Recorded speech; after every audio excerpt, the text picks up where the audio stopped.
소비자 물가가 올랐기 때문에 사실 사람들이 지금 힘들어하고 있는 거죠.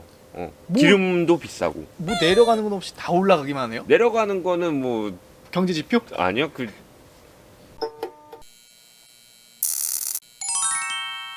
꼬마! 안녕하세요. 꿈을 파는 남자입니다. 네, 안녕하세요. 챔판입니다.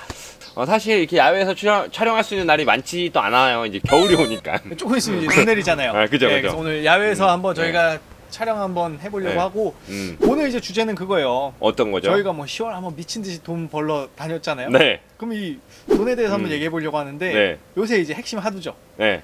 계속 뉴스에 빠지지 않고 나오는 것 같아요. 네. 인플레이션. 그죠. 네, 오늘 뭐 이제 뭐 인플레이션 관련해 가지고 오늘 한번 제가 꿈파님께 여쭤보려고. 그쵸. 네. 요새 어떻게 보면 핫한 키워드는 사실 이제 대선이란 말이에요.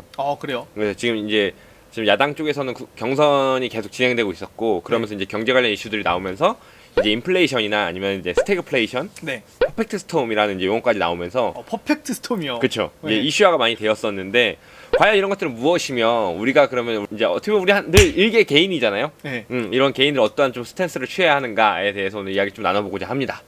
네. 아니 인플레이션 하는데 네. 도대체 인플레이션이 뭐예요? 그러니까 기본적인 용어 정리부터 하고 가면 이제 인플레이션이라고 하는 것은 이제 그러니까 기본적인 일상 범위에서 벗어난 이제 물가 상승을 뜻하게 되는 것이고. 물가 상승이요. 그렇죠. 그 원인 이제 화폐 가치에 뭐 하락이 있을 것인데 그게 뭐 원인에 따라서 소비재에 따라 다를 수도 있고 환경에 따라 다른 경우가 있는데 이런 이제 물가의 상승을 네.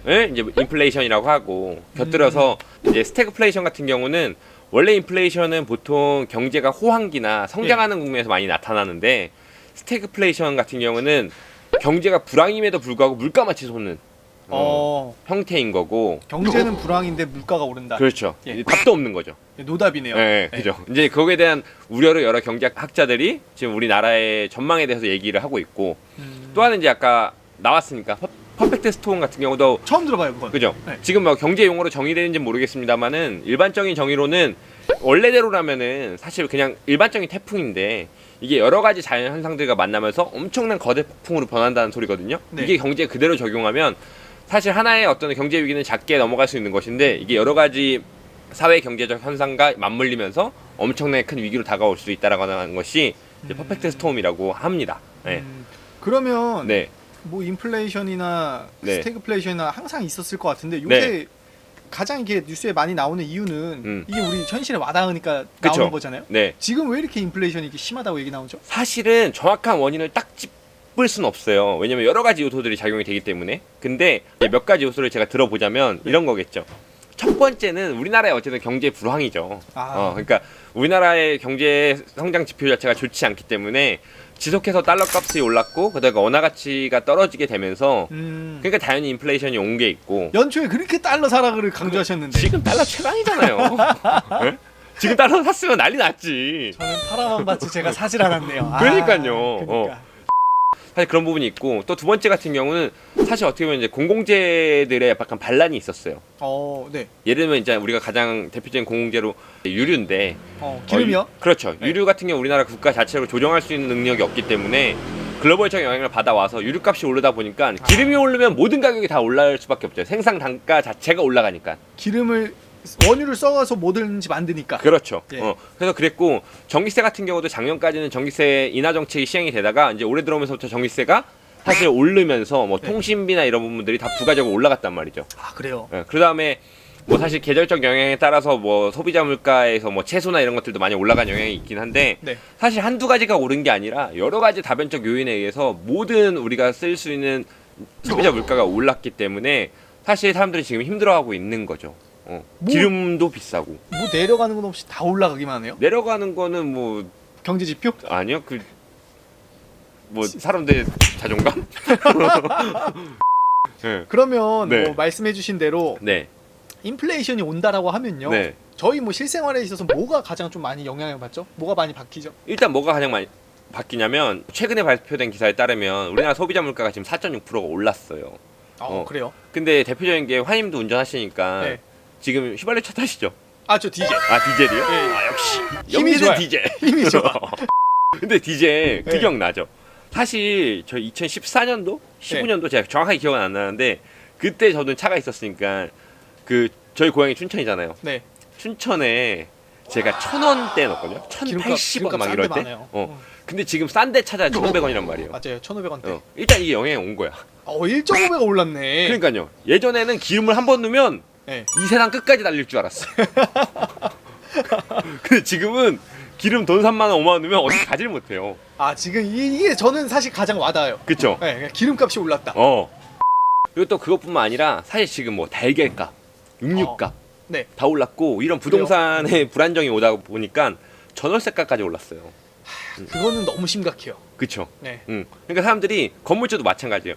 자기도 한 달에 일정 소비해야 되는 어떤 이런 비용이 있는데 네. 소비자 물가가 오르니까는 사실 전월세가 또 오를 수밖에 없는 거란 말이죠. 건물주도 대출 받아서 했었을 거니까. 그렇죠. 네. 그러고다 이제 추가적인 금리 인상 기조가 있기 때문에 이런 여러 가지 경제 지표들이 아우러져서 현재 우리는 확실한 인플레이션 국면에 지금 당면에 있다라고 볼 수 있다라는 거죠. 아니 그 집값도 오르고 네. 먹는 것도 오르고 네. 기름값도 오르고 네. 그러면은 뭐 어떻게 해요? 우리 월급은 비슷하잖아요. 그렇죠. 네. 임금 상승은 한정돼 있는데 어떻게 대처해야 되죠? 자, 해결 방안을 네. 이제 오늘 우리가 이야기하고 마무리해야 되잖아요. 솔루션을 주시는 거네요. 솔루션. 네. 사실 저는 이런 생각은 해요.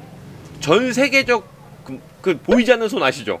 네. 시장 그 공급과 수요의 만남. 애덤 스미스. 애덤 스미스. 네. 이것처럼 전 세계 글로벌 시장이 움직이고 있는 거에 대해서 뭐 내가 뭐라고 해결 방안을 제시한 게 의미가 있겠냐마는 네. 그럼에도 불구하고 사실 저희가 남들보다는 경제 지표를 좀 더 많이 알고 있고 관심을 갖고 있는 어떤 전문가적 입장에서 봤을 때 환희님은 좀 어떠한 조언을 좀 해줄 수 있을 것 같으세요? 저요? 현실적인 네. 그냥 그나마 여기서 할 수 있는 건 네. 이거죠. 네. 저라면 네. 지출을 최소 줄이고요. 그렇죠? 차라리 그거를 응. 글로벌 분산 투자를 할 것 같아요. 투자를. 네, 왜냐면 인플레이션이 오고 있다라는 건 네. 우리도 그거 그 이상의 수익률은 상회해야 되니까 그렇죠. 쫓아가야 된다. 오히려 이럴 때일수록 허리를 졸라매서 지출을 최소화하고 네. 그다음에 인플레이션이 장기화되는 것을 대비해가지고 네. 저축이나 투자를 좀 더 늘려가지고 네. 대비를 한다. 그 지수에 추종해서 같이 올라가자. 그렇죠. 네. 어떻게 보면 저보다 훨씬 더 현실적인 답변이네요. 어떤 거 말씀해 주시려고요? 저는 약간 늘 그래요. 추상적인데 네. 저는 일단 첫 번째는 현상을 정확하게 알아야 된다. 예. 지피지기면 백전백승이니까 지금의 사회 현상에 대해서 어떠한 항목들이 얼마가 올랐고 왜 올랐고를 알아야 그다음 내가 장기적인 계획을 세울 때 이거에 대해서 대비할 수 있기 때문에 원인과 현상을 명확히 아셔라는 게 첫 번째 해결 방안, 추천안이라고 볼 수 있고 그죠. 두 번째 같은 경우는 이럴 때일수록 사실 주식시장을 잘 살펴야 돼요. 네. 왜냐면 인플레이션이라고 하는 것 자체가 어떤 기업의 도산이라든가 어떤 산업에 지대한 영향을 미치기 때문에 그죠. 이런 때일수록 뭔가 우리가 투자를 하거나 이런 데 있어서 좀 더 효율적이고 높은 수익률을 기대할 수 있는 그러니까 좀 더 매력적인 투자처가 발생할 수 있는 가능성이 높기 때문에 이럴 때일수록 주식시장과 어떤 기업에 대한 경제적 국면을 잘 살피셔야 된다라는 것이고 관심을 더 좀 가져야겠네요. 그렇죠. 네. 그리고 이제 세 번째로 이제 우리의 삶적인 생활적인 부분에 있어서는 아까 말씀드린 것과 동일한데 똑같아요. 어떻게 지출을 통제해야 되고 또 이럴 때를 대비해서 여러분들 기본적인 비상금 플랜이나 있으셨을 테니까 이런 걸로 사실 달걀 값이 올랐다고 달걀을 안 먹을 수는 없잖아요. 전 안 먹고 참아요. 저랑 그래요? 저는 너무 서글퍼질 수 있으니까 네. 그래서 우리가 기존에 이제 재테크나 저축을 잘 해놔야 되는 거고 예. 이제 환희님 같이 독한 분들은 분명히 거부 되실 거예요. 거부. 근데 일반적인 사람들 같은 경우는 그런 거에 대한 대비를 미리미리 해놓으셔야 되고 또 지금도 아까 말씀드린 장기화가 될 수 있기 때문에 그런 부분에 대비책을 미리 마련해 놓으시는 게 추천이 된다. 비상자금을 미리 좀 확보해 놨어야 그렇죠. 된다 이건가요? 네네네. 그러니까 이런 부분들을 잘 아시고 대비를 하시는 게 도움이 될 것 같다라는 걸로 오늘 좀 답변 아닌 답변 현실적인 답변 아까 화님이 하셨으니까 네. 이렇게 좀 해결책 드릴 수 있을 것 같아요. 정리라기보단 제 의견 사족 한번 덧붙이면 네. 인플레이션 어쨌든 장단점이 있잖아요. 그죠. 예, 근데 이제 사실 이 소비자들 입장에서는 네. 왜 자꾸 오르지 이런 생각하게 되니까 좀 이게 어쨌든 좀 인플레이션 좀 낮아졌으면 좋겠고 예, 좋은 세상 왔으면 좋겠습니다. 아, 그죠. 예, 정리 한번 해주시죠. 우리한테 계속 들려오잖아 인플레이션의 단어가. 예. 그게 왔다는 소리예요. 여러분들 위기를 인지하셔야 되고, 그러니까 그걸 먼저 상황 인지하시고, 그 다음에 인플레이션이 오게 된 막 각 이제 뭐 제품별로 왜 이게 왔나를 잘 따져 보셔서 그래야만 우리가 승질이 안 나거든요. 네네. 이씨 왜 이렇게 자꾸 올라 하는데 뭐 그 오르는데 내가 뭐 기업만 없으니까 올랐으면 올랐나 보다 해야지. 네. 그래서 내가 아까 말씀한 더 좋은 세상 만들려면 그 오를 수 있는 거에 내가 뭐 기여를 해야겠죠. 그것처럼 헛소리고요. 네. 헛소리는 아니고 아니 우리 꿈바보님들도 무슨 얘기인지 다 이해할 거예요. 그죠. 예. 그래서 예. 하루 열심히 살자. 예. 네, 우리는 꿈판 하면 그 전에 항상 열심히 파이팅 있게. 그죠. 가보자. 예. 여기까지 할까요? 예. 둘, 셋. 꿈바. 꿈바.